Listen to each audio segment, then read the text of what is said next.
Eu falei que Jacó significa aquele que vai atrás do calcanhar do outro, e Yaakov depois virou o enganador, por semântica. José era filho de um enganador. Com quem que ele aprendeu a ser honesto? Essa é uma boa pergunta.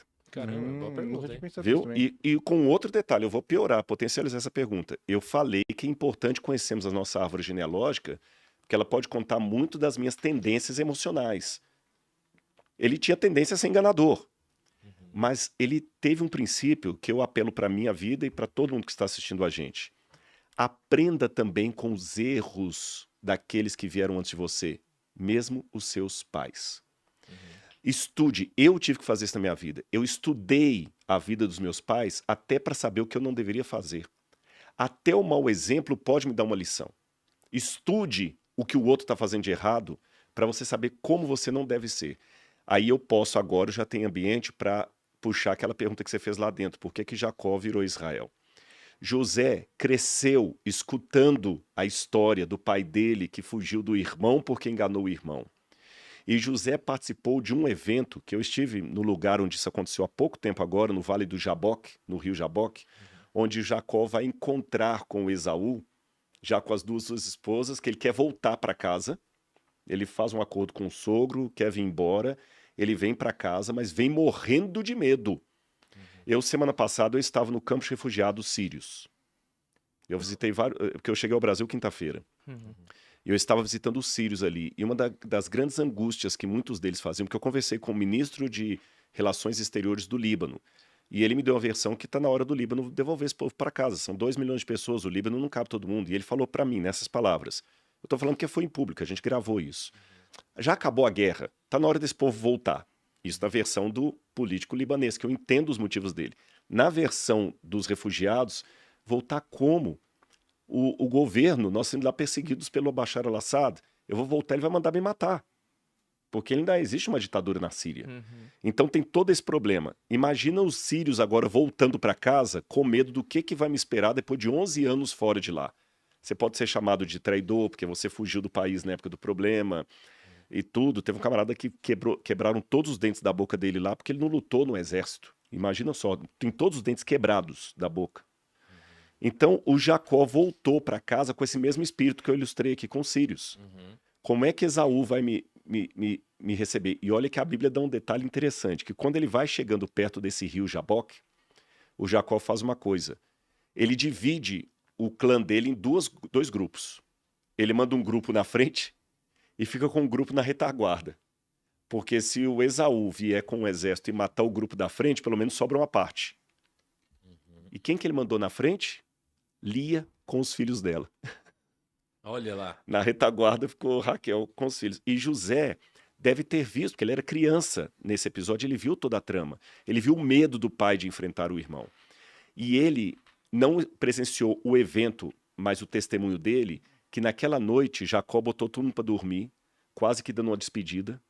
Olha, Jacó deve ter falado isso, a Bíblia não diz, mas eu tenho certeza absoluta. Ele sabia que tinha o risco dele morrer. Como fala quando você manda alguém na frente? Os batedores já haviam dito para ele assim: Esaú vem e tem um exército enorme com ele. Pô, eu te traí, Tiago. Você tá fulo da vida comigo. Você quer me matar. Nós estamos numa cultura do Oriente Médio, que você já me jurou de morte. E anos depois eu vou te encontrar. E eu tô aqui morrendo de medo, né? E fala assim, pois é, o Thiago tá vindo ao seu encontro aí, ele tá com uns caras tudo com espingarda, facão, uns caras com cara de mal. Falei, vai bater, 10 mil não caras vai aí. sobrar ninguém aqui. Naquela noite, ele despediu. Ele falou assim, olha, filhinho, se acontecer alguma coisa com o papai, você vai fazer isso, vai cuidar da mamãe. O José viu tudo isso. E naquela noite, o Jacó saiu do acampamento e foi orar. E ele teve uma experiência marcante. Um homem apareceu para ele e o agarrou. Quando ele viu o homem, ele começou a lutar com o homem, pensando que era alguém de Esaú. E ele luta quando ele vê que não é um homem, é uma figura angelical. Na verdade, é o próprio Deus, em forma angelical, que passou para ele. E ele lutando com o homem, e aquele homem falou o seguinte, eu tenho que ir embora, me solte.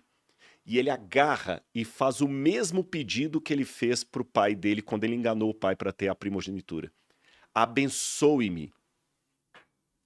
E aquele homem disse, não vou te abençoar, eu não vou te soltar enquanto você não me abençoar. Aí ele demonstrou uma palavrinha que existe em hebraico, na verdade é uma palavra que veio, ela não é bem do hebraico, mas ela acabou sendo incorporada, ela veio do Yiddish, é a palavra chutzpah. É difícil traduzir chutzpah em português, mas chutzpah é uma coisa que é muito valorizada em Israel, no Oriente Médio. É uma audácia, é aquela pessoa que tem garra, que tem determinação, é aquele camarada, vou ilustrar uma situação, que tem uma fila de estagiário para trabalhar com você, e ele entra na sala e fala assim: Tiago, eu sei que pode parecer soberbo, mas pode pensar os outros que eu sou o jovem que você está procurando. Eu sei que você precisa. E ele te olha no olho e fala com tanta... Você fala assim, tá bom. Dispensa os outros mesmo. Tem vários casos desse. Então o chutzpah é que ele não vou te soltar. Enquanto você não me abençoar, eu não te solto. Aí ele perguntou assim, me solta, não te solto. E tinha um costume no tempo do Gênesis que o Abraão até teve com Eliezer. No caso de Jacó e Isaac não é mencionado, mas é possível que tenha havido. Quando você ia receber uma bênção de um homem mais velho, você tinha que colocar a mão na virilha dele, na perna, sabe? Ali na descendência dele, e ele jurava. Repito, no caso de Jacó não é mencionado, mas é possível que tenha tido esse ato, porque ele era comum. Aí ele falou, você quer ser abençoado? Aí o anjo tocou na articulação da perna do Jacó, e rompeu o nervo dele. Tanto é que ele ficou manco depois disso. Quando rompeu, olha a questão psicológica. Deus o fez lembrar daquela cena do engano. E perguntou, qual é o seu nome? Quando o pai, lá atrás, que estava cego, perguntou, meu filho, qual é o seu nome? Ele falou, sou Esaú, pai. Ele mentiu no nome.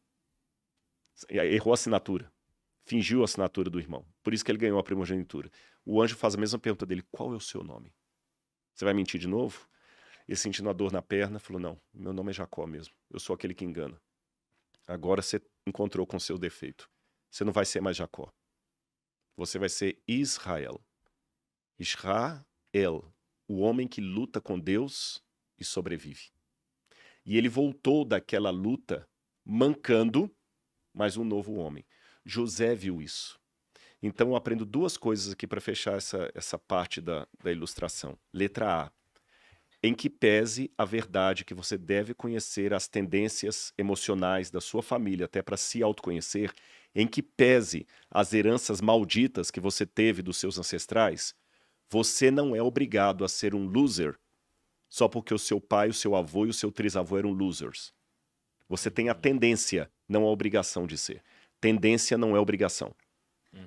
É verdade. Muito bom. Segundo lugar, mesmo que você olhe para trás e não veja do que se orgulhar dos seus ancestrais, aprenda com os erros deles para não ser mais um na lista dos perdedores.